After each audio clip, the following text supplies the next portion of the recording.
Hello, everyone. Welcome to the show. I'm Mike. And I'm Angeline. And we've been talking about food. In fact, the history of certain foods. Okay, yesterday we learned a little bit about bacon. Bacon actually was for poor people. And then we saw some chefs that were creating new sort of styled bacon dishes with a slightly surprising, addition to make something classic like bacon into something a little bit newer. This is all part of the TLC channel's hit show, Food's Greatest Hits, where they take some classic foods like bacon that you have and enjoy but don't really think about, and they tell you a bit about its history, and then they also show you a new, fresh, and interesting way of serving it. So I kind of enjoyed that. I still haven't managed to find some fennel-covered bacon. Not yet, but it's only been a day. But anyways, today what are we going to be looking at? It seems that we're going to start off with hamburgers. So let's jump into our article and find out about the history of hamburgers. Yummy. Reading. Food's Greatest Hits. Another episode is all about diners. These popular American restaurants are famous for serving juicy hamburgers. Few people know that the history of hamburgers goes back to Genghis Khan. His soldiers sat on top of meat when riding into battle. At the end of the day, the meat became ground beef and could be eaten raw. Years later, Germans heated this dish and called it Hamburg steak. When the dish arrived in the U.S., Americans added a bun to create hamburgers. Although people are nuts about burgers, they usually aren't eaten for breakfast. So the show's chefs invented the Big Kahuna Breakfast Burger. It's a pork steak with grilled pineapple and topped with a fried egg. The biggest change, however, is that the bun is replaced with a waffle. The tasters love the new mix of flavors, although the dish might be high in calories.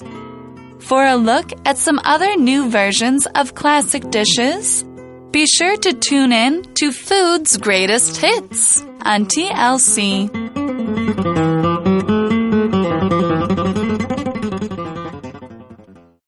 Well, okay, the article begins with a sentence that says, another episode is all about diners. That's true. Bacon was part of the breakfast show. Now we're having kind of a diner show. And now a diner is a very casual American style, we should probably say, restaurant. All right, it's like kind of like a cafe, maybe in Europe, but a diner will serve a lot of those sort of fast food classics like hamburgers, hot dogs, French fries. You might get a good cup of coffee and a piece of pie in a diner. They're very casual. You don't have to dress up. You go in for a quick lunch or a quick dinner. Diners in America are often found near busy roads where people can pull their car in and go in.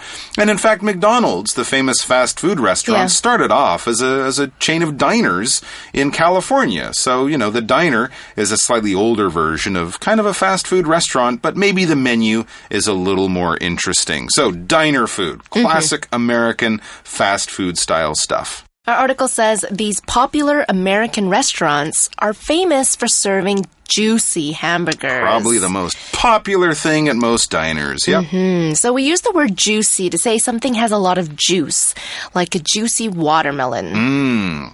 Absolutely.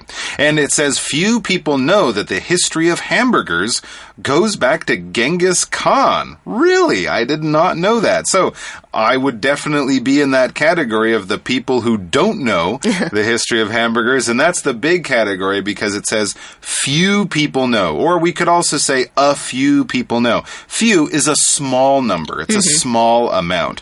Many or most would be the larger number, so most people don't know the history of hamburgers, and few people, just a small number, they do know that the history of hamburgers goes back to Genghis Khan, or Genghis Khan, as it can be pronounced. He's the famous Mongolian warlord who conquered, well, about a quarter of the world. He conquered China all the way into sort of Eastern Europe, and he was a great and powerful military leader, and actually kind of a wise man too, but he's famous for having having this huge army that basically didn't lose any battles.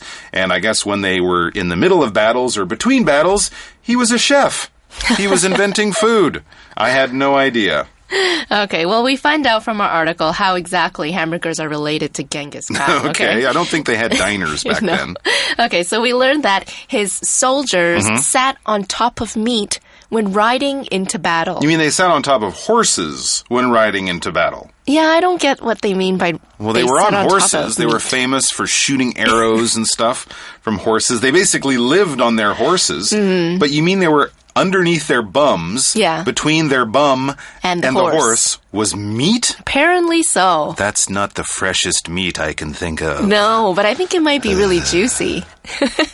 Okay, so... Something's juicy. I'm not sure it's the meat. Anyways. Okay, so we saw the word soldier. A soldier is a person who is in an army, especially someone who fights when there is war.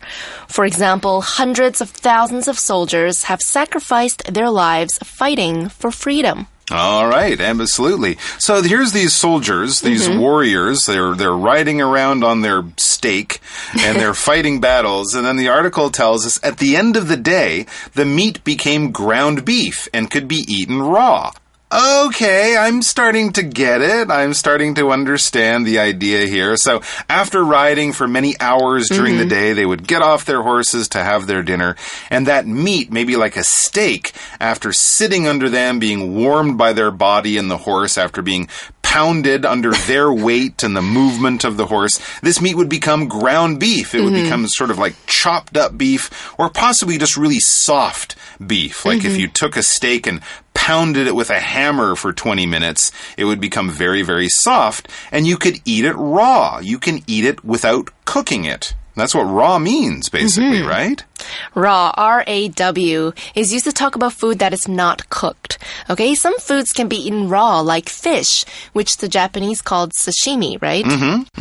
Here's an example sentence for the word raw. Chicken must be cooked and cannot be eaten raw. Interesting. And raw steak, it probably isn't the healthiest thing to eat because you would want to cook it, but also it would be very chewy.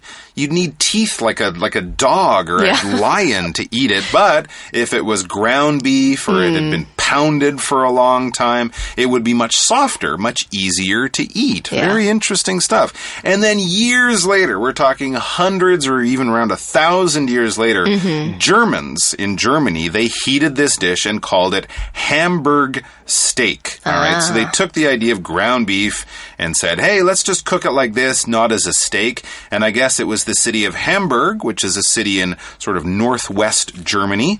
That's where they started to eat it as a steak, and that's why the city gave the food its name. A Hamburg steak was basically just ground beef. Imagine a hamburger, but without all the bread and stuff, just the meat on your plate. That's how the Japanese eat it, I think, right? It is. In Britain, I think it's called Salisbury steak. Ah, right. Okay. So then a twist was added to the Hamburg steak, okay? When the dish arrived in the U.S., Americans added a bun to create hamburgers. I see. And because it came from Hamburg, they called it a hamburger. Something that comes from Hamburg. Very interesting.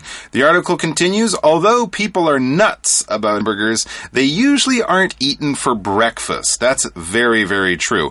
Well, in Taiwan, they kind of have a breakfast hamburger. Yeah, they do. But in America, where they come from, and most other parts of the world, hamburgers are a lunch or a dinner or a snack, not a breakfast, something like that. But wherever you eat them, however you eat them, whenever you eat them, lots of people love hamburgers. They're crazy about hamburgers, or they are nuts about hamburgers. Kind of means the same thing as being crazy about something, and it's our shortcut for you.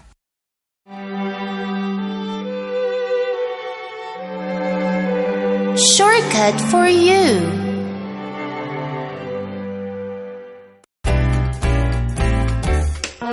What are you watching? Game of Kingdoms! What's happened? Shh. You're only allowed to talk during commercials. Jeez, you're really into this show, aren't you? I'm nuts about it. And shh.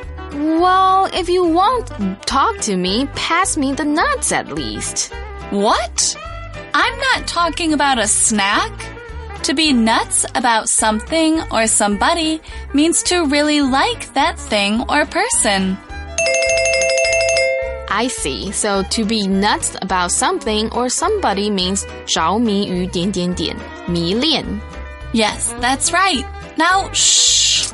Maybe you're not just nuts about this show. Maybe you're just nuts. Shut up! I'm nuts about hamburgers. Oh, boy. And they're good. French fries. Oh, they're a good combo. And everything that's not healthy. Oh. Okay, so going back to our article.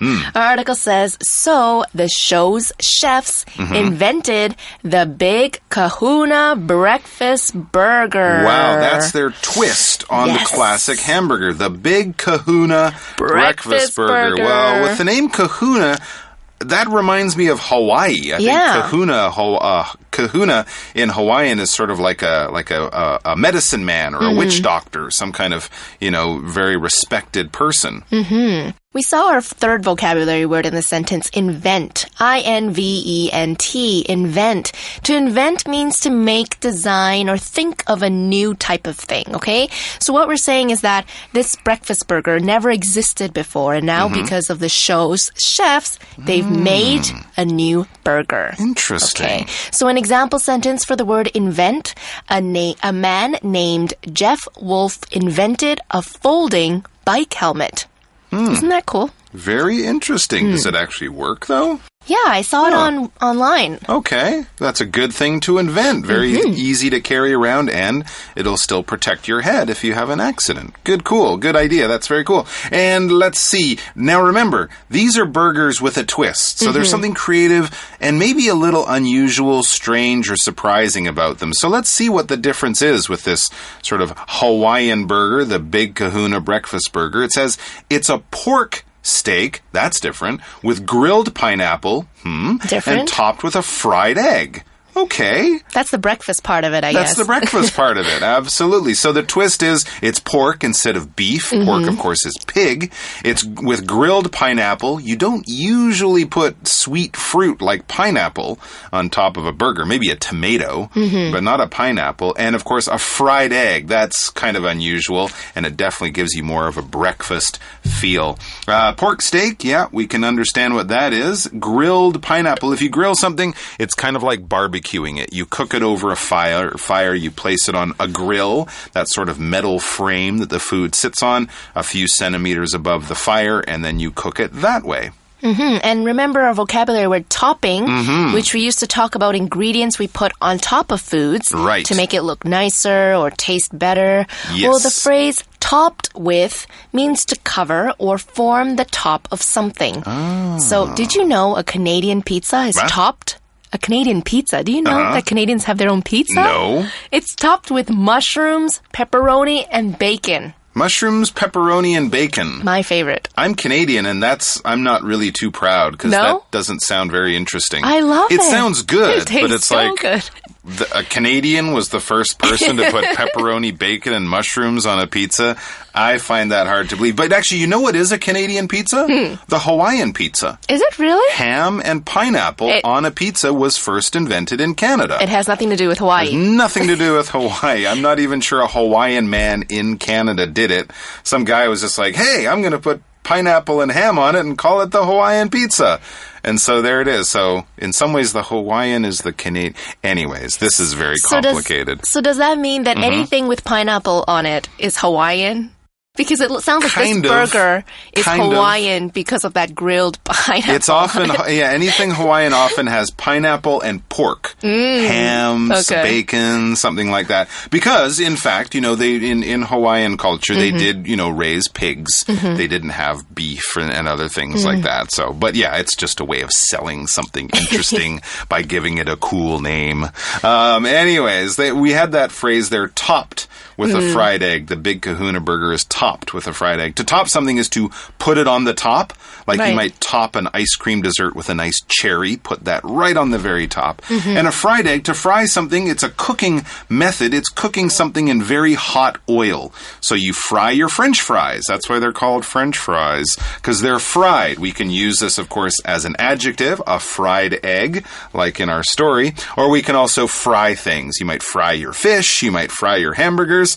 You can fry a steak, but that's not the best way to cook it, and eggs are fried all the time.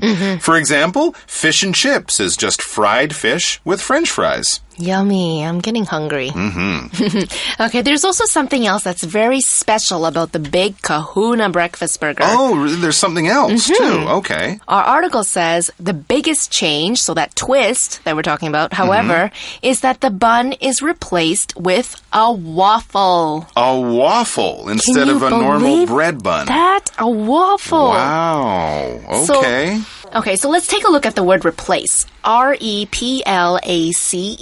Replace. To replace A with B means to use B instead of A, or to change A for B. Oh, okay. So instead of having that bun, we're replacing it with a waffle. Okay, that's often how often they do make these twists to food, right? Or if you're healthy, and you go to a restaurant, you might say, I'll have the hamburger, but could you replace the French fries with a salad? I'd like to switch the French fries for a salad. It's a slightly healthier lunch, maybe. And a waffle is kind of like a pancake. It's made with the same stuff, but it's a little crunchier, right? You kind of grill the waffle. Yeah, and it's sweet. It's sweet usually. too, yeah, but you could use it as bread more easily than you could use a pancake, which might be a little bit too soft. Chicken and waffles is a very popular dish from the southern U.S., for example. Anyways, we have an example sentence there for replace, don't we? A hotel in Japan called Weird Hotel has replaced human workers with robots. Wow, so robots help you carry your bags and clean your room and order your food? Very cool. All right. I wonder if they have the Big Kahuna burger there. Anyways, back to the article. It says the tasters, the people who taste this new Hawaiian burger, love the new mix of flavors, although the dish might be high in calories. Yeah, you think? Yeah, the pork, the pineapple, fried egg, waffles. I think the pineapple's the smallest problem you have. Pork, steak, fried eggs, and waffles. Yeah, it will be high in calories, not the type of food you would want to eat on a diet. We'll talk about calories later.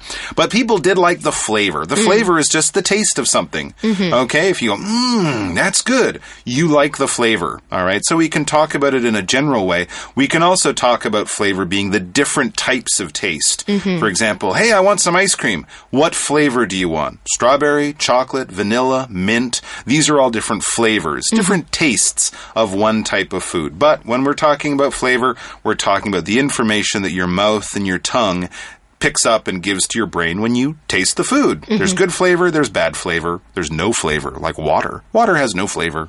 Yeah, some people think it has a flavor. Well, it shouldn't really have a flavor. If it does, I'd be a little worried. You probably shouldn't drink it. Probably not. No. Anyways, we have an example sentence for the word flavor. Chocolate is the most popular flavor of ice cream. Okay, so we talked about the word calorie briefly just now. The word calorie is a unit for measuring the amount of energy that food will produce. That's right. So if you want to lose weight, like Mike said earlier, and you want to go on a diet, you must burn off more calories than you consume. Okay. Right, so exercise is a good way to burn off unwanted calories. True. Did you know that women should consume 1,800 to 2,400 calories per day, and men should consume 2,200 to 3,000 calories per day? Interesting. I actually know exactly how many calories I've eaten today. How many? I ate at a restaurant. They had the calories on the menu. That is cool. I had some ramen that was around 750 calories. And then I had a half an order of fried chicken. That was 212 calories. So I guess I had around 100... a little bit more than 100. So I'm around 800 calories so far. You still have like 2,000. I think I'll have pizza for dinner. 200 calories left. No, probably not. Anyways, there you go. So yes, that's a good point. If you want to watch your weight, you do need to pay attention to your calories, and exercise is a good way to burn them off. All right. Anyways, let's get back to the article, which is almost done. It says, for a look at some other new versions of classic dishes, be sure to tune in to Food's Greatest Hits on TLC. I think I will. This really sounds like a fun show. It does. And you'll learn a little bit, and then by the end, you'll be super hungry because the food looks so good. And they're going to be doing many other things with food, many other types of food, many other versions of food. A version is basically like a type, a different type of something, all right? So, for example, you might take a classic story like Romeo and Juliet. You could make it in the classic way with, the old-style clothes. Or Leonardo DiCaprio had a different version of Romeo and Juliet many years ago when he was young, where they had cars and guns, and it was very modern. So it was the same story, the same basic thing with a twist, with a little bit of a different idea, a different setting, a different presentation. That would be a different version. Cool. Okay. So don't go anywhere because we still have our For You chat.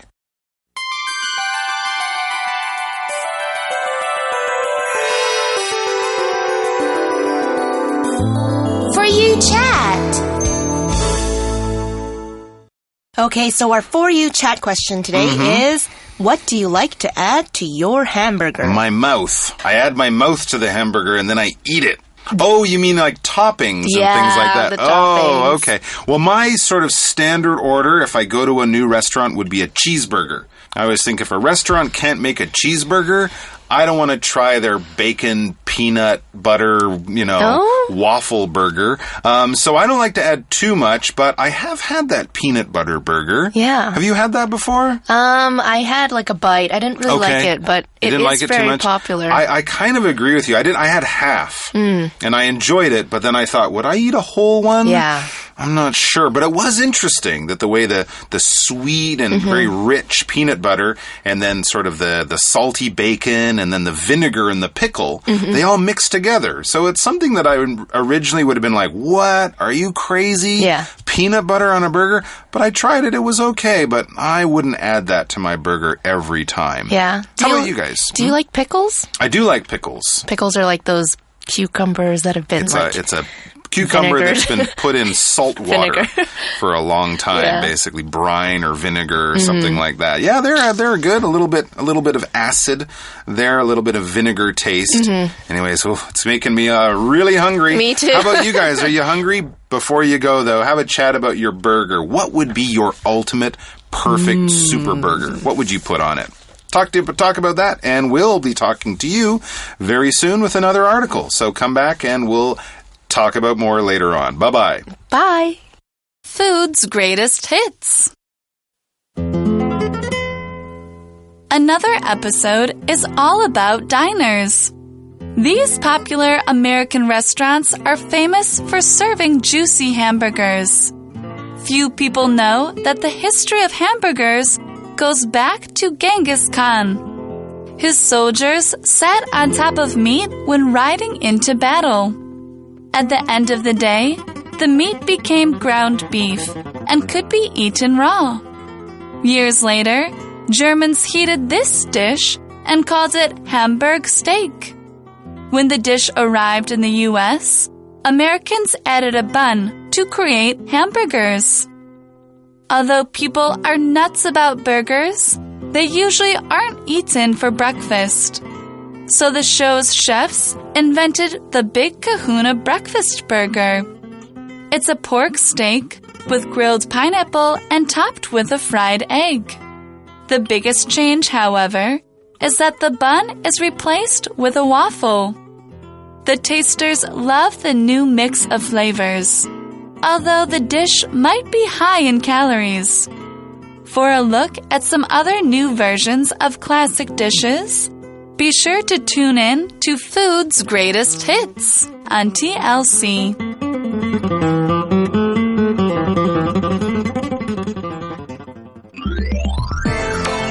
Vocabulary Review. Soldier. The soldiers won the battle after their enemies gave up and ran away. Raw. Sushi is a food from Japan that is mostly made with raw fish and rice. Invent. Joy invented a new type of mop over 2 decades ago. Fried. Fried chicken isn't very healthy, but it tastes delicious. Replace. Our computer is getting old and doesn't work well anymore. It's time to replace it with a new one. Flavor. Stinky tofu has a strong flavor that many people who aren't from Taiwan don't like.